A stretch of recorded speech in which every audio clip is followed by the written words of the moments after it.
मेरे ख्याल से ये 70 का दशक था और उस समय इंग्लैंड और ऑस्ट्रेलिया के बीच में आज शायद क्रिकेट की बात भी करनी चाहिए, क्योंकि मैं देख रहा था कि विराट कोहली ने टेस्ट क्रिकेट से रिटायरमेंट ले ली। कई भारतीयों की तरह वो मेरे भी फेवरेट क्रिकेटर हैं। तो 70 के दशक में ऑस्ट्रेलिया और इंग्लैंड की फेमस एशेज सीरीज चल रही थी और उस समय ऑस्ट्रेलिया के दो बहुत तेज गेंदबाज, जो कि क्रिकेट हिस्ट्री में बड़ा उनका नाम है, जेफ थॉमसन और डेनिस लिली, उन्होंने अंग्रेजी बैट्समैन और उनकी बैटिंग लाइनअप को तहस नहस कर दिया था। और ऑस्ट्रेलियंस ने उस समय एक कहावत निकाली थी, that from ashes to ashes and from dust to dust, if Thommo don't get here then Lillee surely must. और अगर आप इस लेयर को देखें तो आप समझ जाएंगे कि मैं आपको क्या बताने की कोशिश कर रहा हूं। तो अगर आप सारे सिस्टम्स को पार कर भी गए तो आपको फिर भी एयरफील्ड या लॉजिस्टिक इंस्टॉलेशन या जो भी चीज को आप टारगेट कर रहे हैं उसमें पहुंचने से पहले कोई ना कोई इस लेयर्ड ग्रिड का सिस्टम जरूर गिरा देगा।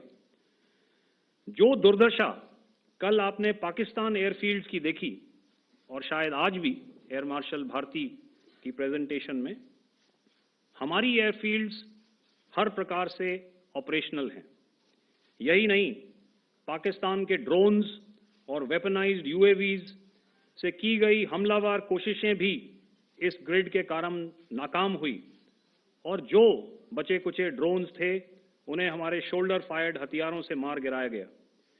मैं यहां पर अपनी बॉर्डर सिक्योरिटी फोर्स की भी सराहना करना चाहता हूं। उनके डायरेक्टर जनरल साहब से लेकर बॉर्डर पर तैनात बीओपी पर पहरा देने वाले आखिरी जवान भी हमारे इस अभियान में बढ़ चढ़कर शामिल हुए और बहुत बहादुरी से उन्होंने हमारा साथ दिया। उनके काउंटर अनार्म्ड सिस्टम्स भी हमारे इस मल्टी टियर्ड एयर डिफेंस ग्रिड का हिस्सा थे, जिसके कारण पाकिस्तान की नापाक हरकतों का विनाश किया गया। आपने सुना ही होगा, जब हौसले बुलंद हों तो मंजिलें भी कदम चूमती हैं।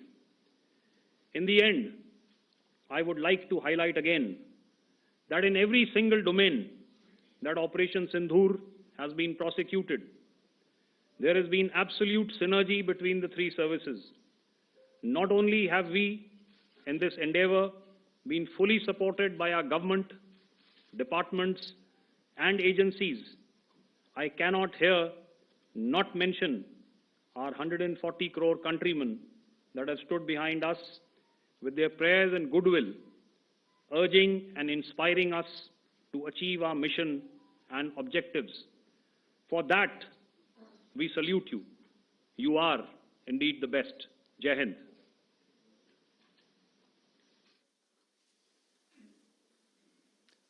Good afternoon, ladies and gentlemen. To talk about the air defense capability